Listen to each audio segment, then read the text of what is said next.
ಹೇಗಿರುತ್ತೆ ಒಂದು ಗೊರಿಲ್ಲಾ ಹಾಗೆ ಅದ್ರ ಜೊತೆಲಿರೋ ಪ್ರಾಣಿಗಳೆಲ್ಲ ಸೇರಿ ನಮ್ಮ ಮನಸ್ಸುಗಳನ್ನು ಕರಗಿಸೋ ರೀತಿ ಒಂದು ಯುದ್ಧನ ಮಾಡಿದರೆ.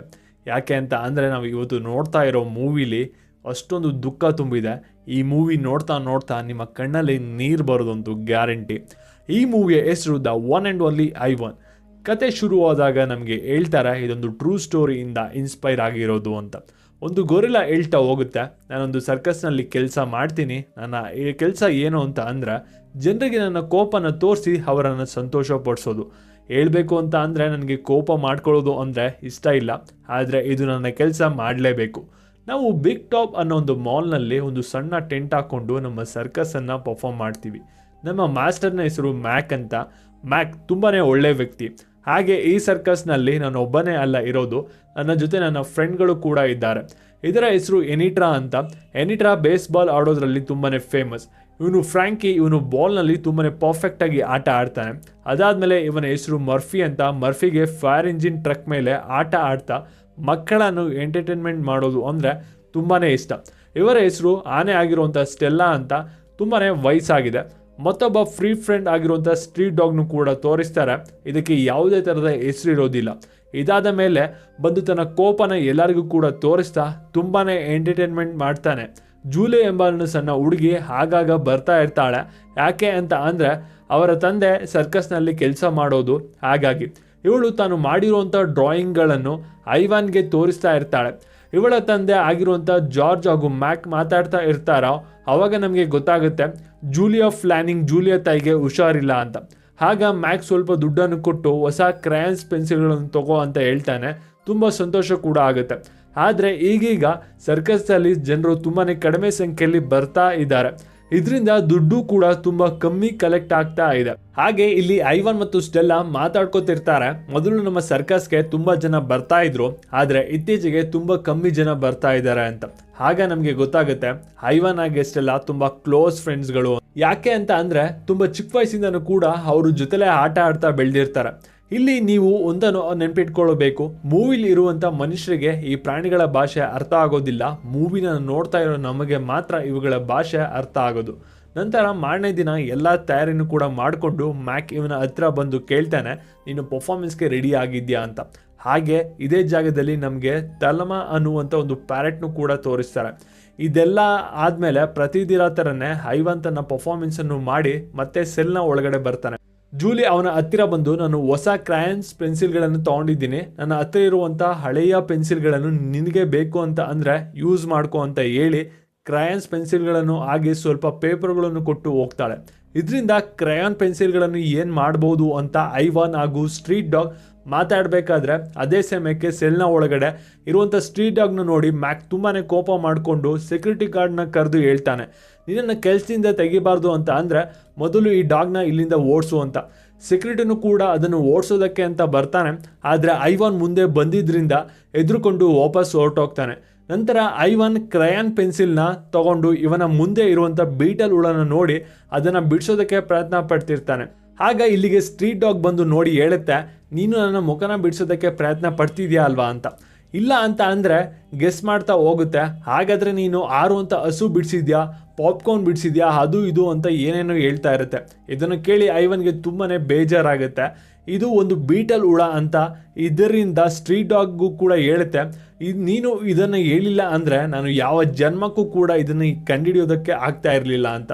ಇದಾದ ಮೇಲೆ ಮಾರನೇ ದಿನ ಮ್ಯಾಕ್ ಸರ್ಕಸ್ಗೆ ಅಂತ ಬಂದಾಗ ನೋಡ್ತಾನೆ ಈ ಮಾಲ್ನಲ್ಲಿ ಅಂಗಡಿ ಹಾಕ್ಕೊಂಡಿದ್ದ ಒಬ್ಬ ವ್ಯಕ್ತಿ ತನ್ನ ಅಂಗಡಿನ ಖಾಲಿ ಮಾಡಿಕೊಂಡು ಹೋಗ್ತಾ ಇರ್ತಾನೆ. ಯಾಕೆ ಅಂತ ಅಂದರೆ ಇತ್ತೀಚೆಗೆ ಮಾಲ್ನಲ್ಲಿ ಜನರು ಬರ್ತಾ ಇರಲ್ಲ, ಅದಕ್ಕೆ ವ್ಯಾಪಾರ ಆಗ್ತಾ ಇಲ್ಲ ಅಂತ. ಇವನು ಕೂಡ ಸರಿ ನಿನಗೆ ಆಲ್ ದ ಬೆಸ್ಟ್ ಅಂತ ಹೇಳ್ತಾನೆ. ಇದಾದ ಮೇಲೆ ಯಾವಾಗಲೂ ನಡೆಯುತ್ತಿರೋ ಹಾಗೇನೆ ಸರ್ಕಸ್ ನಡೆಯುತ್ತೆ. ಯಾವಾಗ ಐವಾನ್ ಮತ್ತು ಸ್ಟ್ರೀಟ್ ಡಾಗ್ ಸೆಲ್ನಲ್ಲಿ ಇರ್ತಾರೋ ಆಗ ಜೂಲಿಯಾ ಸ್ಟ್ರೀಟ್ ಡಾಗ್ನ ಚಿತ್ರನ ಬಿಡಿಸಿ ಸ್ಟ್ರೀಟ್ ಡಾಗ್ಗೆ ಹೇಳ್ತಾಳೆ, ನಾನು ನಿನಗೆ ಬಾಬ್ ಅಂತ ಹೆಸರಿಟ್ಟಿದ್ದೀನಿ ಅಂತ. ಅದಾದಮೇಲೆ ಇವಳು ಹೊರಟೋಗ್ತಾಳೆ. ಐವಾನ್ ಬಿಡಿಸಿರುವಂಥ ಚಿತ್ರನ ನೋಡಿ ಇವಳ ತಂದೆಗೆ ತೋರಿಸಿ ಹೇಳ್ತಾಳೆ, ಅಪ್ಪ ನೋಡು ಐವಾನ್ ಒಂದು ಬೀಟಲ್ ಚಿತ್ರವನ್ನು ಬಿಡಿಸಿದ್ದಾನೆ ಅಂತ. ಇದರಿಂದ ಐವಾನ್ಗೆ ಎಷ್ಟು ಸಂತೋಷ ಆಗುತ್ತೆ ಅಂತ ಅಂದರೆ ಆ ಸಂತೋಷನ ಅವನ ಕೈಲಿ ಹೇಳೋದಕ್ಕೆ ಆಗೋದಿಲ್ಲ. ನಾನು ಬಿಡಿಸಿರುವಂಥ ಚಿತ್ರನ ಜೂಲಿಯಾ ಕಂಡಿಡಿದು ಬಿಟ್ಲು ಅಂತ ಸ್ಟ್ರೀಟ್ ಡಾಗು ಕೂಡ ಬಾಬ್ಗೆ ತುಂಬಾ ಆಶ್ಚರ್ಯ ಆಗುತ್ತೆ. ನನ್ನ ಕೈಲಿ ಕಂಡುಹಿಡಿಯೋದಕ್ಕೆ ಆಗದೆ ಇರೋದನ್ನು ಜೂಲಿಯಾ ಕಂಡುಹಿಡಿದು ಬಿಟ್ಲು ಅಂತ. ನಂತರ ಮಾರನೇ ದಿನ ಮ್ಯಾಕ್ ಹಾಗೆ ಸ್ನೀಕರ್ಸ್ ತುಂಬಾ ಸಂತೋಷದಿಂದ ಹೊರಗಡೆ ಹೋಗ್ತಿರ್ತಾರೆ. ಇದನ್ನ ನೋಡಿದಂತ ಬಾಬ್ ಕೂಡ ಮ್ಯಾಕ್ನ ಕ್ಯಾಬಿನ್ಗೆ ಬಂದು ಸ್ನೀಕರ್ಸ್ಗೆ ಇಟ್ಟಿರುವಂತ ಊಟನ ತಿನ್ನೋದಕ್ಕೆ ಹೋಗ್ತಿರ್ತಾನೆ. ಆದರೆ ಹೋಗ್ತಿರ್ಬೇಕಾದ್ರೆ ಸ್ನೀಕರ್ಸ್ನ ಬೆಡ್ ಮೇಲೆ ಕಾಲಿಟ್ಟು ಈಗ ಈ ಬೆಡ್ ಇದಕ್ಕೆ ತುಂಬಾನೇ ಇಷ್ಟ ಆಗೋಗುತ್ತೆ. ಸರಿ ಇನ್ನೇನು ಇದು ಊಟನ ತಿನ್ನಬೇಕು ಅಂತ ಅನ್ನೋಷ್ಟರಲ್ಲಿ ಆಗ ಅಲ್ಲಿಗೆ ಸ್ನೀಕರ್ಸ್ ಬಂದ್ಬಿಡ್ತಾಳೆ. ಇವಳು ಬಾಬ್ ಊಟ ತಿನ್ನೋದನ್ನು ತಡೆಯೋದಿಲ್ಲ, ಊಟ ತಿನ್ನೋದಕ್ಕೆ ಬಿಡ್ತಾಳೆ. ಸರಿ ಅಂತ ಇವನು ಕೂಡ ಊಟ ತಿಂದು ಹೋಗ್ತಾ ಇರಬೇಕಾದ್ರೆ ಇವಳು ಹೇಳ್ತಾಳೆ, ಇವತ್ತು ನಾವು ಸರ್ಕಸ್ ಶೋ ಮಾಡ್ತಾ ಇಲ್ಲ. ಯಾಕೆ ಅಂತ ಅಂದರೆ ನಮ್ಮ ಸರ್ಕಸ್ಗೆ ಇವತ್ತು ಒಂದು ಹೊಸ ಪ್ರಾಣಿ ಬರ್ತಾ ಇದೆ ಅಂತ. ಇದನ್ನು ಕೇಳಿ ಬಾಬ್ಗೂ ಕೂಡ ತುಂಬಾನೇ ಸಂತೋಷ ಆಗುತ್ತೆ. ಸರ್ಕಸ್ನಲ್ಲಿರೋ ಪ್ರತಿಯೊಂದು ಪ್ರಾಣಿಗೂ ಕೂಡ ವಿಷಯನ ತಿಳಿಸ್ತಾನೆ. ಇದರಿಂದ ಎಲ್ಲರೂ ಕೂಡ ಕಾಯ್ತಾ ಇರ್ತಾರೆ ಯಾವೊಂದು ಅನಿಮಲ್ ನಮ್ಮ ಸರ್ಕಸ್ಗೆ ಬರ್ಬೋದು ಅಂತ. ನಂತರ ಪ್ರಾಣಿ ಇರುವಂಥ ಟ್ರಕ್ ಬರ್ತಾ ಇದ್ದಾಗೇನೆ ಮ್ಯಾಕ್ ಅದನ್ನು ಕರ್ಕೊಂಡು ಬರೋದಕ್ಕೆ ಅಂತ ನೋಡ್ತಾನೆ. ಆದರೆ ಇದು ಅವನಿಗೆ ಒಡೆದು ಬಿಡುತ್ತೆ. ಇದರಿಂದ ಸ್ಟೆಲ್ಲಾನ ಕರೆದುಕೊಂಡು ಬರ್ತಾರೆ. ಅದನ್ನು ಹೊರಗಡೆ ಕರ್ಕೊಂಡು ಬರೋದಕ್ಕೆ ಅಂತ ಸ್ಟೆಲ್ಲಾ ಕೂಡ ಟ್ರಕ್ನ ಹತ್ರ ಬರ್ತಾಳೆ. ಟ್ರಕ್ನ ಒಳಗಡೆಯಿಂದ ಒಂದು ಸಣ್ಣ ಸೊಂಡಿಲು ಹೊರಗಡೆ ಬರುತ್ತೆ. ಆಗ ನಮಗೆ ಗೊತ್ತಾಗುತ್ತೆ ಸರ್ಕಸ್ಗೆ ಒಂದು ಬೇಬಿ ಎಲಿಫೆಂಟ್ ತೆಗೆದುಕೊಂಡು ಬಂದಿದ್ದಾರೆ ಅಂತ. ಯಾಕೆ ಅಂತ ಅಂದರೆ ಬೇಬಿ ಅನಿಮಲ್ಸ್ ಎಲ್ಲರಿಗೂ ಕೂಡ ಇಷ್ಟ ಆಗುತ್ತೆ ಅಂತ. ಆಗ ಮ್ಯಾಕ್ ಹೇಳ್ತಾನೆ, ಈ ಬೇಬಿ ಎಲಿಫೆಂಟ್ ಹೆಸರು ರೂಬಿ. ನಾವು ಶೋನ ಸ್ಟಾರ್ಟ್ ಮಾಡ್ತಾ ಇದ್ದಾಗೇ ಎಲ್ಲರೂ ರೂಬಿನ ನೋಡೋದಕ್ಕೆ ಅಂತ ಬಂದುಬಿಡ್ತಾರೆ. ಆಗ ನಮ್ಮ ಸರ್ಕಸ್ಗೆ ರೂಬಿನೇ ಸೆಂಟರ್ ಆಫ್ ದ ಅಟ್ರಾಕ್ಷನ್ ಆಗುತ್ತೆ ಅಂತ. ಇದನ್ನು ಕೇಳಿ ಐವಾನ್ಗೆ ಸ್ವಲ್ಪ ಬೇಜಾರಾಗುತ್ತೆ. ಯಾಕೆ ಅಂತ ಅಂದರೆ ಇಷ್ಟು ದಿನ ಸರ್ಕಸ್ನಲ್ಲಿ ಸೆಂಟರ್ ಆಫ್ ದಿ ಅಟ್ರಾಕ್ಷನ್ ಆಗಿದ್ದು ಐವಾನ್. ನಂತರ ರಾತ್ರಿ ಐವಾನ್ ಹಾಗೂ ಬಾಬ್ ಮಲಗಿರಬೇಕಾದ್ರೆ ರೂಬಿ ಬಂದು ಮಾತಾಡ್ಸೋದಕ್ಕೆ ಪ್ರಯತ್ನ ಪಡ್ತಾಳೆ. ನೀನು ಕೋತಿ ತಾನೆ, ಹಾಗೆ ಈ ಗೊಂಬೆ ಹೆಸರು ಏನು ಅಂತ. ಹಾಗೆ ಐವಾನ್ ಕೂಡ ಇದರ ಹೆಸರು ಟ್ಯಾಗ್ ಅಂತ ಹೇಳಿ ಅದನ್ನು ಮಲ್ಕೊಳ್ಳೋದಕ್ಕೆ ಅಂತ ಕಳಿಸ್ತಾನೆ. ಮಾರನೇ ದಿನ ಐವಾನ್ ಪರ್ಫಾರ್ಮೆನ್ಸ್ ಮಾಡ್ತಾ ಇರಬೇಕಾದ್ರೆ ಇವನ ಪರ್ಫಾರ್ಮೆನ್ಸನ್ನು ಅರ್ಧಕ್ಕೆ ಕಟ್ ಮಾಡಿ ಮ್ಯಾಕ್ ಸ್ಟೆಲ್ಲಾನ ಜೊತೆ ರೂಬಿನ ಕರೆಸ್ತಾನೆ.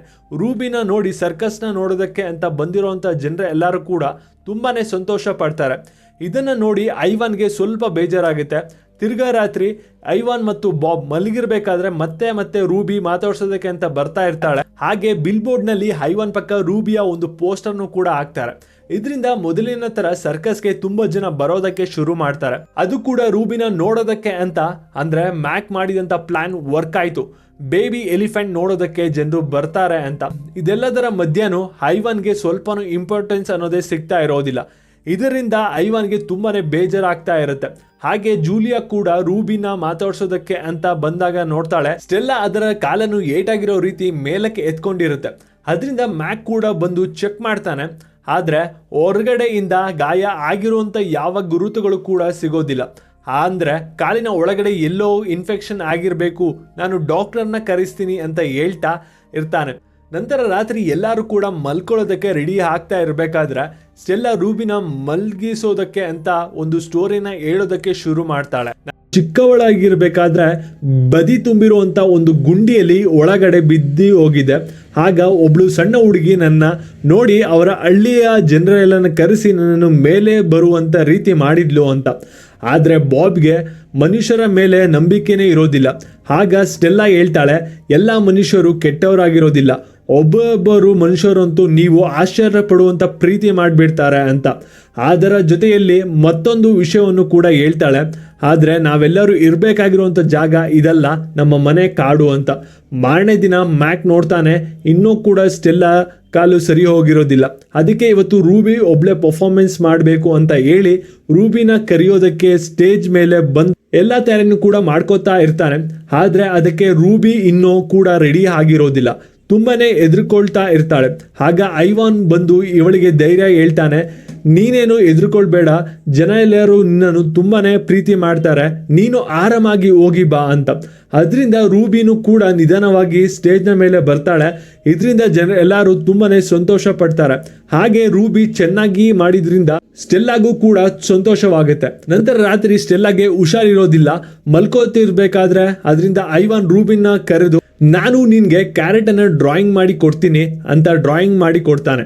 ಅದು ರೂಬಿಗೂ ಕೂಡ ತುಂಬಾನೇ ಇಷ್ಟ ಆಗುತ್ತೆ. ಸರಿ ಅಂತ ಈ ಸ್ಟೋರಿ ಹೇಳೋದಕ್ಕೆ ಇಷ್ಟಪಡ್ತೀಯಾ ಅಂತ ಕೇಳಿದಾಗ ಇದಕ್ಕೆ ರೂಬಿನೂ ಕೂಡ ಹೌದು ಅಂತ ಹೇಳ್ತಾಳೆ. ಇದರಿಂದ ಐವಾನ್ ಸ್ವಂತ ಸ್ಟೋರಿನ ಹೇಳೋದಕ್ಕೆ ಶುರು ಮಾಡ್ತಾನೆ. ನಾನು ಚಿಕ್ಕವರಿರ್ಬೇಕಾದ್ರೆ ನನ್ನನ್ನು ಮ್ಯಾಕ್ ಅಡಾಪ್ಟ್ ಮಾಡಿಕೊಂಡು ಮ್ಯಾಕ್ನ ಹೆಂಡತಿ ಹಾಗೂ ನಾನು 3 ಜನರು ಒಂದೇ ಬೆಡ್ನಲ್ಲಿ ಮಲ್ಕೋತಿದ್ವಿ, ಎಲ್ಲೇ ಹೋದ್ರೂ ಜೊತೆಲಿ ಹೋಗ್ತಾ ಇದ್ವಿ, ಹಾಗೆ ತುಂಬ ಸಂತೋಷವಾಗಿ ಕೂಡ ಇರ್ತಾ ಇದ್ವಿ. ಆದರೆ ನಾನು ದೊಡ್ಡವನಾಗ್ತಾ ಆಗ್ತಾ ಇದ್ದ ಹಾಗೆ ನನ್ನಲ್ಲಿ ಇದ್ದ ಚೇಷ್ಟೆ ಕೂಡ ಜಾಸ್ತಿ ಆಗಿದ್ರಿಂದ ನಾನು ಮನೇಲಿರುವಂಥ ವಸ್ತುಗಳನ್ನು ಹಾಳು ಮಾಡೋದಕ್ಕೆ ಶುರು ಮಾಡಿದೆ. ಆದರೆ ಮ್ಯಾಕ್ನ ಹೆಂಡತಿ ಇದನ್ನೆಲ್ಲನೂ ಕೂಡ ಜಾಸ್ತಿ ಸಹಿಸಿಕೊಳ್ಳೋದಕ್ಕೆ ಆಗಲಿಲ್ಲ. ಇದರಿಂದ ಅವಳು ಮನೆ ಬಿಟ್ಟು ಹೋಗಿ ಮತ್ತೆ ಅವಳು ವಾಪಸ್ ಬರಲೇ ಇಲ್ಲ. ಇದರಿಂದ ಮ್ಯಾಕ್ ಒಂಟಿ ಆಗೋದ ಹಾಗೆ ನನ್ನನ್ನು ಕೂಡ ಈ ಒಂದು ಸರ್ಕಸ್ಗೆ ಕರೆದುಕೊಂಡು ಬಂದ. ಅಲ್ಲಿಂದ ಇಲ್ಲಿವರೆಗೂ ನಾನು ಇದೇ ಜಾಗದಲ್ಲಿ ಇದ್ದೀನಿ ಅಂತ ಸ್ಟೋರಿನ ಹೇಳ್ತಾ ಹೇಳ್ತಾ ರೂಬಿ ಮಲ್ಕೊಂಡಿರ್ತಾಳೆ. ಹಾಗೆ ಸ್ಟೆಲ್ಲಾ ಇವನನ್ನು ಕರೆದು ಹೇಳ್ತಾಳೆ, ನೀನು ನನಗೊಂದು ಪ್ರಾಮಿಸ್ ಮಾಡಬೇಕು, ರೂಬಿನ ನೀನು ಚೆನ್ನಾಗಿ ನೋಡ್ಕೋಬೇಕು, ಹಾಗೆ ಅವಳನ್ನು ಒಂದು ಸೇಫ್ ಆಗಿರುವಂಥ ಜಾಗಕ್ಕೆ ತಲುಪಿಸ್ಬೇಕು. ಆದರೆ ಸೇಫ್ ಆಗಿರುವಂಥ ಜಾಗ ಇದಲ್ಲ, ಈ ಮಾತನ್ನು ನಡೆಸ್ಕೊಡ್ತೀನಿ ಅಂತ ನನಗೆ ಪ್ರಾಮಿಸ್ ಮಾಡು ಅಂತ. ಯಾಕೆ ಅಂತ ಅಂದರೆ ನನ್ನ ಟೈಮ್ ಈಗ ಬಂದುಬಿಟ್ಟಿದೆ ಅಂತ. ಆಗ ಐವಾನ್ ತುಂಬ ದುಃಖದಿಂದ ಸ್ಟೆಲ್ಲಾಗೆ ಪ್ರಾಮಿಸ್ ಮಾಡ್ತಾನೆ. ಇದಾದ್ಮೇಲೆ ನಮಗೆ ಗೊತ್ತಾಗುತ್ತೆ ಸ್ಟೆಲ್ಲಾ ಎಲ್ಲರನ್ನು ಬಿಟ್ಟು ಹೊರಟೋಗಿದ್ದಾಳೆ ಅಂತ. ಇದರಿಂದ ಎಲ್ಲರಿಗೂ ಕೂಡ ತುಂಬಾನೇ ದುಃಖ ಆಗಿರುತ್ತೆ. ಹಾಗೆ ಸರ್ಕಸ್ನಲ್ಲಿರುವಂಥ ಯಾವ ಪ್ರಾಣಿಗಳು ಕೂಡ ನೆಮ್ಮದಿಯಿಂದ ಇರೋದಿಲ್ಲ. ಇದೇ ದುಃಖದಲ್ಲಿ ಮ್ಯಾಕ್ ಕೂಡ ರೂಬಿ ಹತ್ತಿರ ಬಂದು ಇವಳಿಗೆ ಸಮಾಧಾನ ಮಾಡಿ ಇಲ್ಲಿಂದ ಮನೆಗೆ ಹೋಗ್ತಾನೆ. ನಂತರ ರಾತ್ರಿ ಎಲ್ಲರೂ ಮಲಗಿರ್ಬೇಕಾದ್ರೆ ಬಾಬ್ ಐವಾನ್ ಹತ್ತಿರ ಬಂದು ಹೇಳ್ತಾನೆ, ನೀನು ಸ್ಟೆಲ್ಲಾಗೆ ಒಂದು ಪ್ರಾಮಿಸ್ ಮಾಡಿದ್ಯಾ, ನೆನಪಿದ್ಯಾ? ರೂಬಿನ ನೀನು ಒಂದು ಸೇಫ್ ಆಗಿರುವಂತ ಜಾಗಕ್ಕೆ ತಲುಪಿಸ್ತೀನಿ ಅಂತ. ಅವಳಿಗೆ ಸೇಫ್ ಆಗಿರುವಂತ ಜಾಗ ಅಂತ ಅಂದ್ರೆ ಕಾಡು ಒಂದೇ, ನೀನು ಅವಳನ್ನು ಕಾಡಿಗೆ ಸೇರಿಸಬೇಕು ಅಂತ. ಆದ್ರೆ ಐವಾನ್ ಮಾತ್ರ ಇದರ ಬಗ್ಗೆ ತುಂಬಾನೇ ಯೋಚನೆ ಮಾಡ್ತಾ ಇರ್ತಾನೆ. ನಾನು ರೂಬಿನ ಕರ್ಕೊಂಡು ಇಲ್ಲಿಂದ ಹೊರಟು ಹೋದ್ರೆ ಮ್ಯಾಕ್ ಕತೆ ಏನಾಗುತ್ತೆ, ಅವನು ಜೀವನ ಪೂರ್ತಿ ನಮ್ಮನ್ನು ನೋಡ್ಕೊಳ್ಳೋದ್ರಲ್ಲೇ ಕಾಲ ಕಳೆದು ಬಿಟ್ಟಿದ್ದಾನೆ ಅಂತ. ಇದ್ರ ಬಗ್ಗೆನೇ ಯೋಚನೆ ಮಾಡ್ತಾ ಇವರಿಬ್ರು ಮಲ್ಕೋಬಿಡ್ತಾರೆ. ನಂತರ ಮಾರನೇ ದಿನ ಬಾಬ್ ಐವನ್ ಎದ್ದೇಳಿಸಿ ಬಂದು ನೋಡು ಅಂತ ಕರ್ಕೊಂಡು ಬರ್ತಾನೆ. ನೋಡು, ಮ್ಯಾಕ್ ರೂಬಿಗೆ ಟ್ರೈನಿಂಗ್ ಕೊಡೋಕೆ ಶುರು ಮಾಡಿದ್ದಾನೆ. ಯಾಕೆ ಅಂತ ಅಂದ್ರೆ ಇವಳು ಕೂಡ ಸ್ಟೆಲ್ಲಾ ರೀತಿ ರೆಡಿ ಮಾಡೋದಕ್ಕೆ ಟ್ರೈನಿಂಗ್ ಅನ್ನ ಕೊಡ್ತಾ ಇರ್ತಾನೆ. ಆದ್ರೆ ಸಂಜೆ ಆಗ್ತಾ ಆಗ್ತಾ ಅವಳಿಗೆ ಎಷ್ಟು ಕಷ್ಟವಾಗಿ ಟ್ರೈನಿಂಗ್ ಅನ್ನ ಕೊಡೋದಕ್ಕೆ ಶುರು ಮಾಡ್ತಾನೆ ಅಂತ ಅಂದ್ರೆ ಒಂದು ಹೆಜ್ಜೆನೆ ಎತ್ತಿ ಮೇಲಿಡೋದಕ್ಕೂ ಕೂಡ ಆಗ್ತಾ ಇರೋದಿಲ್ಲ.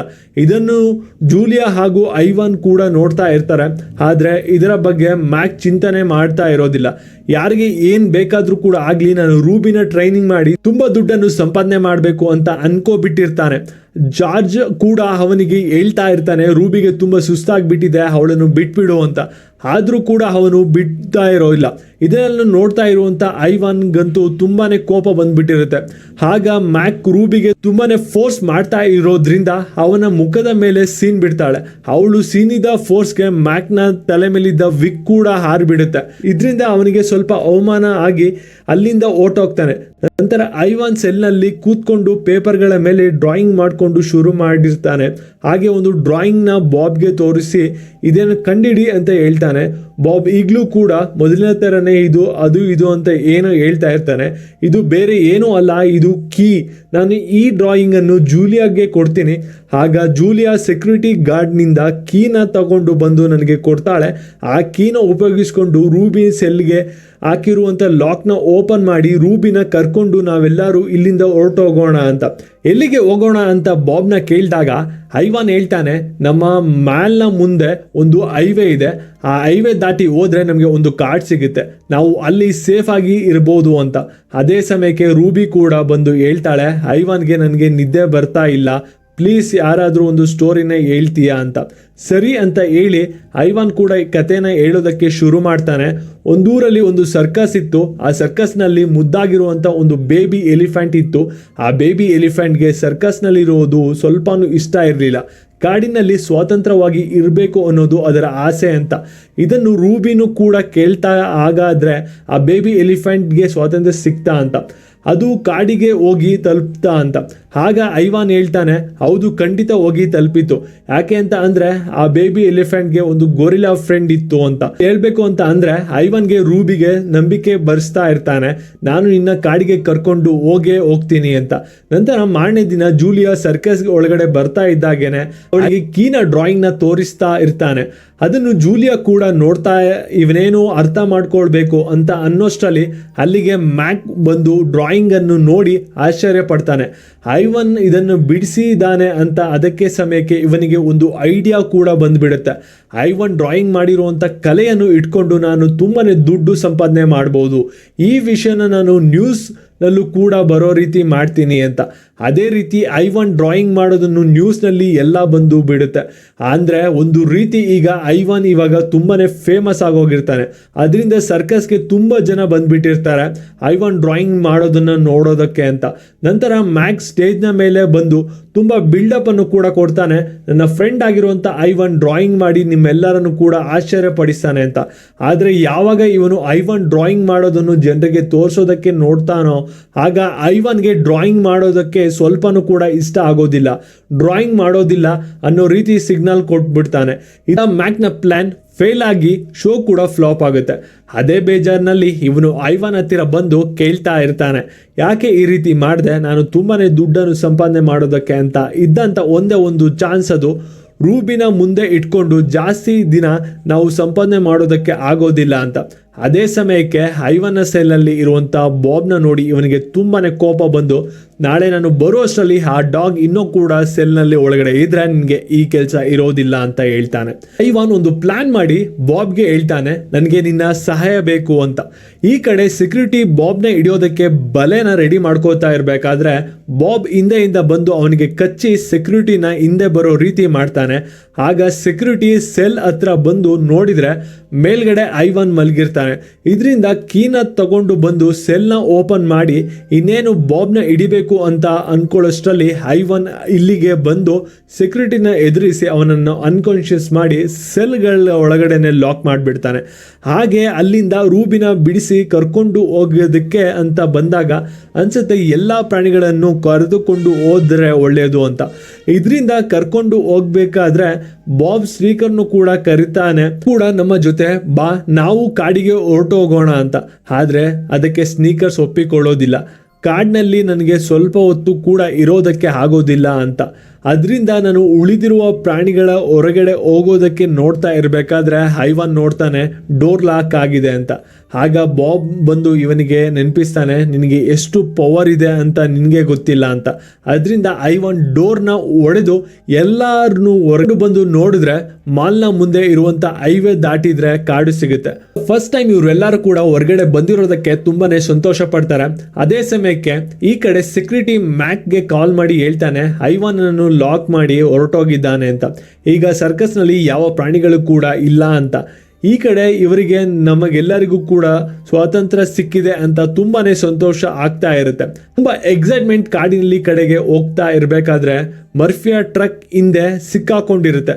ಅದೇ ಸಮಯಕ್ಕೆ ಒಂದು ಕಾರು ಕೂಡ ಇವನ ಕಡೆ ಬರ್ತಾ ಇರುತ್ತೆ. ಇನ್ನೇನೋ ಇವನ ಸಾಯ್ಬೇಕು ಅಂತ ಅನ್ಕೊಂಡಷ್ಟರಲ್ಲಿ ಐವಾನ್ ಅವನನ್ನು ಕಾಪಾಡ್ಬಿಡ್ತಾನೆ.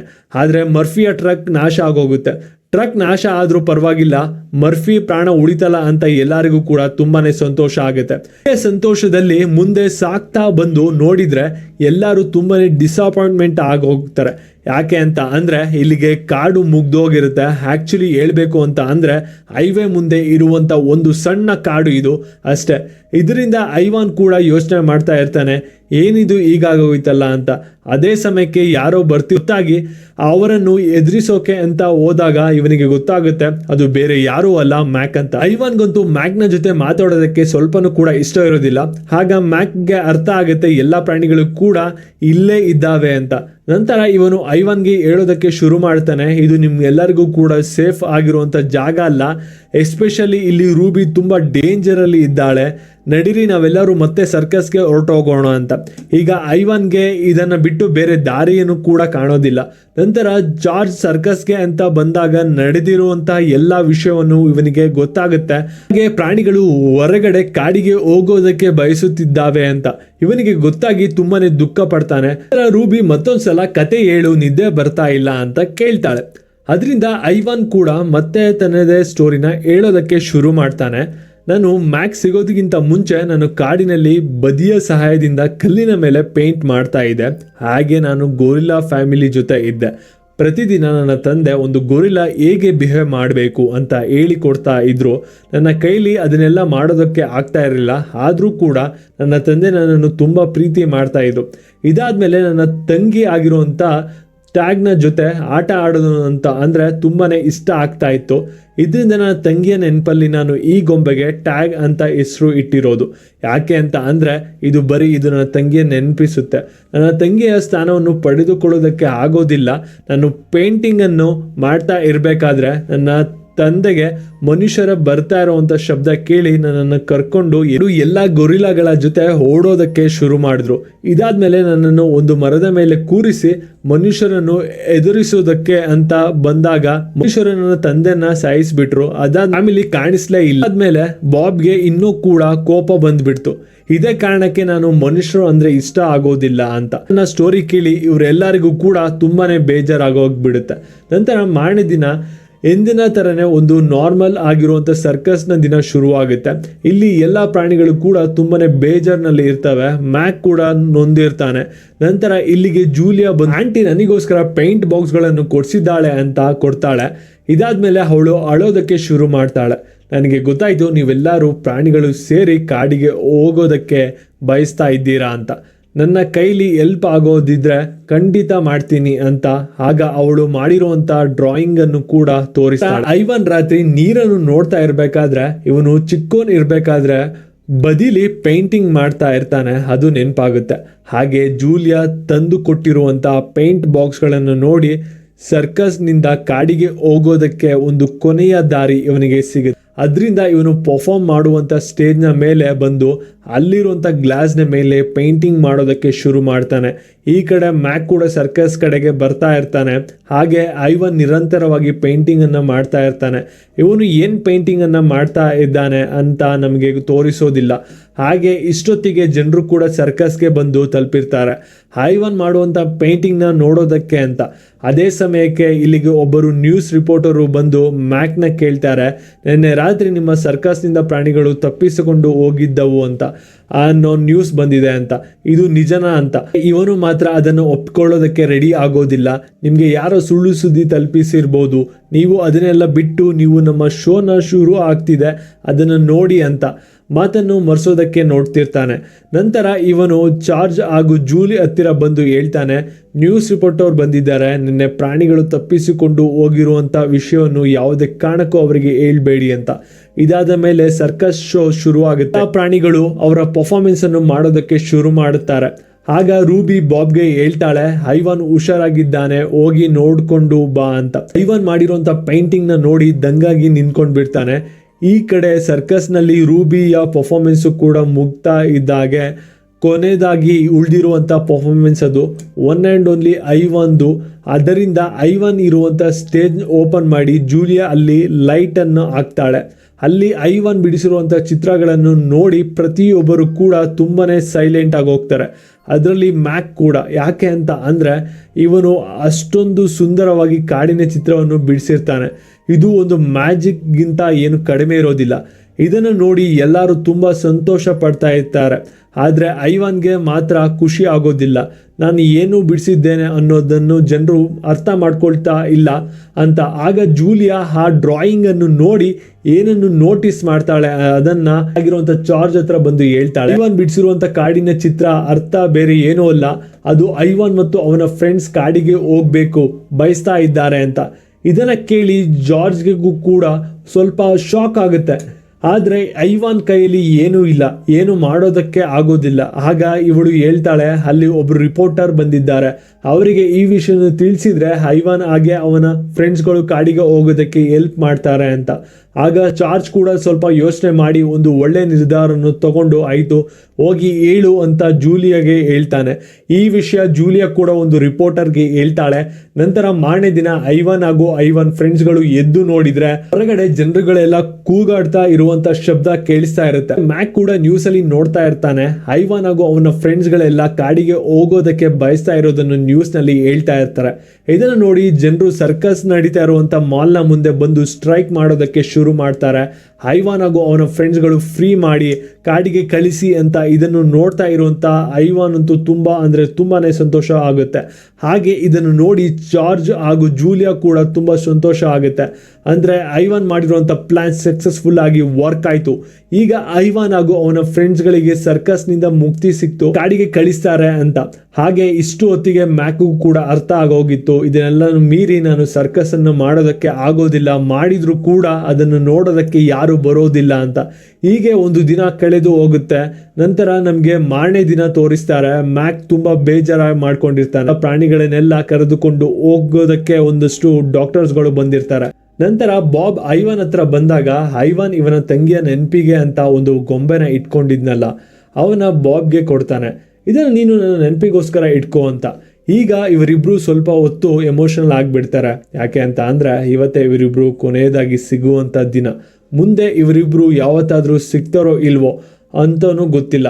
ನಂತರ ಮ್ಯಾಕ್ ನೋಡಿ ಬಾಬ್ ಎದುರು ಕೂಡ ಓಡಿ ಹೋಗ್ತಾ ಇರಬೇಕಾದ್ರೆ ಮ್ಯಾಕ್ ಹೇಳ್ತಾನೆ, ನಾನು ನಿನಗೆ ಏನು ಮಾಡೋದಿಲ್ಲ ಅಂತ. ನಂತರ ಮ್ಯಾಕ್ ಕೂಡ ತುಂಬ ಎಮೋಷನಲ್ ಆಗಿ ಒಂದು ಫೋಟೋನ ತೋರಿಸಿ ಹೇಳ್ತಾನೆ, ಇದು ನಿನ್ನ ಮೊದಲನೇ ದಿನ ಮನೆಗೆ ಕರೆದುಕೊಂಡು ಬಂದಾಗ ತೆಗೆದ ಫೋಟೋ ಅಂತ, ಜೀವನದಲ್ಲಿ ಅತ್ಯಂತ ಸಂತೋಷವಾಗಿದ್ದಂಥ ದಿನ ಅಂತ. ಇದರಿಂದ ಐವಾನ್ಗೆ ತುಂಬ ನೋವಾಗಿ ಮೂಕ ಪ್ರಾಣಿಯ ಭಾಷೆಯಲ್ಲಿ ಥ್ಯಾಂಕ್ಸ್ ಅಂತ ಹೇಳ್ತಾನೆ. ಇದಾದ್ಮೇಲೆ ಮ್ಯಾಕ್ ಇವನಿಗೆ ಕೊನೆಯದಾಗಿ ಗುಡ್ ಬೈ ಹೇಳ್ತಾನೆ. ಅದೇ ಸಮಯಕ್ಕೆ ಡಾಕ್ಟರ್ಸ್ಗಳು ಐವಾನ್ಗೋಸ್ಕರ ಒಂದು ಕೇಜನ್ನು ತಗೊಂಡು ಬಂದಾಗ ಐವಾನ್ ಕೂಡ ಸೀದಾ ಹೋಗಿ ಅದರೊಳಗಡೆ ಕೂತ್ಕೊಳ್ತಾನೆ. ಸ್ವಲ್ಪ ಹೊತ್ತಿನಲ್ಲಿ ನಂತರ ಎಚ್ಚರವಾದಾಗ ರೂಮ್ನಲ್ಲಿ ಕೂಡಾಕಿರ್ತಾರೆ. ಇದರಿಂದ ಇವನಿಗೆ ತುಂಬ ಕೋಪ ಬಂದಿರುತ್ತೆ. ನಿನ್ನ ಜಾಗ ಇದಲ್ಲ ಅಂತ ಹೇಳಿ ಡಾಕ್ಟರ್ಸ್ ಒಂದು ಡೋರನ್ನು ಓಪನ್ ಮಾಡ್ತಾರೆ. ನೋಡಿದ್ರೆ ಐವಾನ್ ಕಂಡಂಥ ಕನಸು ನನ್ಸಾಗಿರುತ್ತೆ. ಇವನ ಮುಂದೆ ಎಲ್ಲಿ ನೋಡಿದ್ರೂ ಗಿಡ ಮರ ಪಕ್ಷಿಗಳು ಇರುತ್ತದೆ. ತುಂಬ ಹಾಗೆ ವರ್ಷಗಳ ನಂತರ ಕಾಡಿನಲ್ಲಿ ಹುಲ್ಲಿನ ಮೇಲೆ ಕಾಲಿಟ್ಟು ತುಂಬಾನೇ ಸಂತೋಷ ಪಡ್ತಾನೆ. ಕಾಡಿನ ಸೌಂದರ್ಯವನ್ನು ಇವನು ಸವಿತಾ ಇರಬೇಕಾದ್ರೆ ಆಗಲೇ ಇವನಿಗೆ ಗೊತ್ತಾಗೋದು ಇಲ್ಲಿ ಇವನು ಒಬ್ಬನೇ ಅಲ್ಲ, ಅವನ ಹತ್ತಿರ ತುಂಬ ಗೋರಿಲಾಗಳು ಇದ್ದಾವೆ ಅಂತ. ನಂತರ ಐವಾನ್ಗೆ ಆನೆಗಳ ಶಬ್ದ ಕೇಳಿಸಿ ಮರದ ಮೇಲೆ ಹತ್ತಿ ನೋಡ್ತಾನೆ. ಎಲ್ಲಿಂದ ಸ್ವಲ್ಪ ದೂರದಲ್ಲಿ ಇರುವಂಥ ಆನೆಗಳ ಗುಂಪು ಕಾಣಿಸ್ತಾಳೆ. ರೂಬಿ ತನ್ನ ಹೊಸ ಫ್ಯಾಮಿಲಿಯಿಂದ ತುಂಬಾನೇ ಸಂತೋಷ ಪಡ್ತಾ ಇರ್ತಾಳೆ. ಅದನ್ನು ನೋಡಿ ಐವಾನ್ಗೆ ಕೂಡ ತುಂಬ ಸಂತೋಷ ಆಗುತ್ತೆ. ಆ್ಯಕ್ಚುಲಿ ಹೇಳ್ಬೇಕು ಅಂತ ಅಂದರೆ ಕಾಡಿನ ಮಧ್ಯೆ ಕಟ್ಟಿರುವಂಥ ದೊಡ್ಡ ವಿಶಾಲವಾಗಿರುವಂಥ ಒಂದು ಝೂ ಇದು. ನಂತರ ನಮಗೆ ತೋರಿಸ್ತಾರೆ 1967ರಲ್ಲಿ ಸೆಂಟ್ರಲ್ ಆಫ್ರಿಕಾದಲ್ಲಿ ಹುಟ್ಟಿರುವಂಥ ಐವಾನ್ ಅನ್ನೋ ಒಂದು ನಿಜವಾದ ಗೋರಿಲಾದ ನಿಜವಾದ ಕತೆ ಮೇಲೆ ಈ ಮೂವಿ ತೆಗೆದಿರೋದು ಅಂತ. ಹಾಗೆ ನಮಗೆ ನಿಜವಾದ ಐವಾನ್ ಫೋಟೋನು ಕೂಡ ತೋರಿಸ್ತಾರೆ. ಹಾಗೆ ಇವನಿಗೆ ಸಿಕ್ಕಿದಂಥ ನಿಜವಾದ ಫ್ಯಾಮಿಲಿ ಫೋಟೋನು ಕೂಡ ತೋರಿಸ್ತಾರೆ. ಮತ್ತೊಂದು ದುಃಖ ಪಡುವಂಥ ವಿಷಯ ಏನು ಅಂತ ಅಂದರೆ 3 ವರ್ಷ ಇರಬೇಕಾದ್ರೆ ಅವನ ಕರ್ಕೊಂಡು ಬಂದು ಸರ್ಕಸ್ಗೆ ಬಿಟ್ಟಿದ್ದು ಸುಮಾರು 27 ವರ್ಷಗಳ ಕಾಲ ಹೊರಗಡೆ ಬರದೆ ಸರ್ಕಸ್ನಲ್ಲಿ ಬಂದಿಯಾಗಿದ್ದ. ಅದೇ ಸರ್ಕಸ್ನಲ್ಲಿ ಅವನು ಪೇಂಟಿಂಗ್ ಮಾಡೋದನ್ನು ಕಲಿತಾ ಅಂತ ಹೇಳಿ ಅವನು ಪೇಂಟಿಂಗ್ ಮಾಡಿರೋದು ನಿಜವಾದನ್ನು ಕೂಡ ತೋರಿಸ್ತಾರೆ. ಇಲ್ಲಿಗೆ ಎಂಡ್ ಆಗುತ್ತೆ. ವಿಡಿಯೋ ಇಷ್ಟ ಆಗಿದ್ರೆ ವಿಡಿಯೋಗೊಂದು ಲೈಕ್ ಮಾಡಿ, ಎಲ್ಲ ಗ್ರೂಪ್ಸಲ್ಲೂ ಕೂಡ ಶೇರ್ ಮಾಡಿ.